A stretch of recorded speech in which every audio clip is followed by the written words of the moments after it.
علامہ اقبال نے ایک بات لکھی ہے. اقبال کہتے ہیں جب میں لندن میں وکالت کرتا تھا تو ایک خاتون تھی, لیڈی بارنس اس کا نام تھا.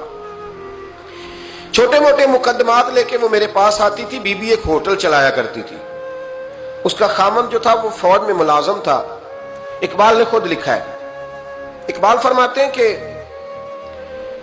ایک دن وہ خاتون پھر کسی کیس کے سلسلے میں میرے پاس آئی. تو جب وہ آئی تو اس نے نقاب اوڑھا ہوا تھا, برقع کیا ہوا تھا. تو چونکہ اس نے نقاب اوڑھا تھا, مسلمانوں کی نشانی تھی. نقاب اوڑھنا کن کی نشانی ہے؟ اللہ آپ کو خوش رکھے. تو کہتے ہیں وہ نشانی چونکہ اہل اسلام کی تھی تو مجھے تجسس ہوا. میں نے کہا لیڈی خیریت ہے؟ میم صاحبہ یہ برقع پہنا ہوا ہے. تو کہتے نہیں, ہنس کے, اقبال مجھے پکا یقین تھا کہ آپ ضرور پوچھیں گے. تو میں نے کہا اچھا تو یہ برقع؟ تو کہنے لگی الحمدللہ میں مسلمان ہو گئی. تو میں نے فوراً کہا کہ آپ کا شوہر تو فوج میں ملازم ہے, فوجی کے لیے بدلنا اور پھر ملکی قانون اور یہ چیزیں. تو کہنے لگی اس نے مجھے کیا کہنا تھا, وہ خود کلمہ پڑھ گئے. تو کہتے ہیں میں اور متجسس ہوا. وہ کیس کی بات کرتی تو میرا تجسس بڑھ گیا. میں نے کہا تو کیس چھوڑ کے بتا کلمہ کیسے پڑھا. تو کہنے لگی اقبال اصل بات یہ ہے کہ میں نا بے اولاد تھی, خامد بھی بڑے اچھے پیسے کماتا, میں خود بھی ہوٹل چلاتی, پر ڈپریشن اور ٹینشن اور بلا وجہ کی پریشانیاں جان نہیں چھوڑ. یہ ٹینشن اور ڈپریشن کا نا مجھے عربی ترجمہ کوئی نہیں ملا. یہ ڈپریشن اور ٹینشن کا نا میں نے تلاش کیا ہے, لیکن مجھے عربی لغت کے اندر ان کے معنی مجھے لگتا ہے کہ اس زمانے میں یہ چیزیں تھی ہی نہیں. ہوتی تو ان کا کوئی نام بھی, یہ آج ہے نا تو اس لیے آج کے زمانے میں ہی نام ہے مفت کا, مفت کی پریشانی. تو کہتی ہے مجھے ٹینشن اور ڈپریشن رہتی تھی ہر وقت, بڑی میں پریشان رہتی تھی. میرے ساتھ ایک عجیب واقعہ ہوا کہ میرے ہوٹل میں نا ایک بابا جی برتن مانجتے تھے, بوڑھے آدمی تھے, 70 سال کے قریب عمر تھی. ان کا ایک بیٹا تھا, ایک بہو تھی, ایک پوتا تھا, لیکن وہ بیچارے بیٹا بیمار رہتا تھا تو لہذا وہ خود مزدوری کرتے.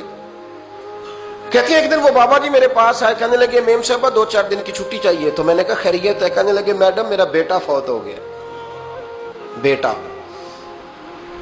آپ کو پتہ ہے باپ کا جنازہ پڑھنا آسان ہے, بیٹے کا جنازہ اٹھانا بڑا مشکل کام.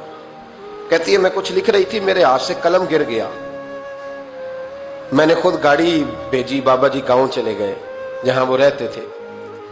کہتی 2-3 دن کے بعد میں اور میرا شوہر گئے تو رستے میں ہم باتیں کر رہے تھے کہ کیا تعزیت کریں گے. ایک ہی بیٹا تھا, کوئی رشتہ دار بھی نہیں, تو اس کی تو کائنات اجڑ گئی, کن لفظوں سے اسے تعزیت کیا کہیں گے. کہتے جب ہم گئے تو وہ ٹوٹی ہوئی چٹائی پہ بیٹھا تھا, کچھ لوگ قریب تھے. ہم نے جا کے کہا بابا آپ مسلمان ہیں, ہم آپ کو کیا نصیحت کریں, ایک ہی بیٹا تھا, کہ کس طرح کر کے ہم آپ کو تسلی دیں. تو کہتے اس نے آنکھیں کھولی, بوڑھی آنکھوں میں ایمان کی روشنی. کہنے لگا بی بی کیا تعزیت کی بات کرتی ہو, میں نے کوئی پیسے جمع کرا کے بیٹا لیا تھا, خدا نے فضل سے دیا تھا, عدل سے لے گیا ہے. میں اپنے رب کے فیصلوں پہ بڑا راضی ہوں, اللہ بڑا کریم ہے, وہ لے گیا, اس کا مال تھا. آپ یقین کریں ہمارے دیہاتی لوگ یہ کہا کرتے تھے, میں نے کانوں سے سنا ہے. ایک بوڑھے آدمی کا ایک دفعہ بیٹا فوت ہو گیا تو کسی نے اس سے کہا بابا چھوٹی عمر میں بچہ چلا گیا, تو مجھے لفظ نہیں بھولتے. کہنے لگے پتر اللہ دی فصل ہے, کچی وڈے تاوی ہو دی ہے. سنے آپ نے بھی کبھی یہ فکرہ, کچی وڈے تے پکی لے گئے تے تاوی ہے جو ہو دی. تو جب اس کا جی چاہا وہ لے گیا. اللہ اکبر.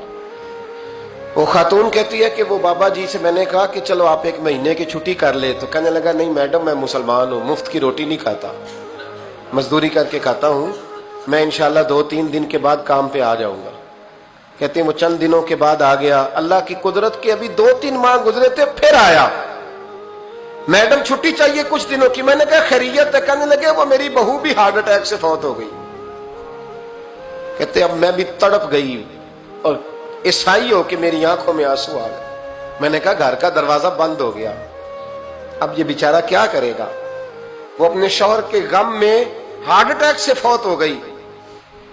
کہتے ہم پھر 2-3 دن کے بعد تعزیت کے لیے گئے, پھر ٹوٹی ہوئی چٹائی, بوڑھا نہ اپنی انگلیوں سے زمین پر کچھ بنا رہا. کہتی قریب گئی اور میں نے جا کے کہا بابا اب تو تسلی آپ نے خود ہی کرنی ہے, جو نظام تھا وہ تو ہو گیا. تو کہتے ہیں پھر اس نے آنکھیں کھولی, آسمان کی طرف دیکھا تو کہنے لگا بیٹی کوئی پریشانی نہیں,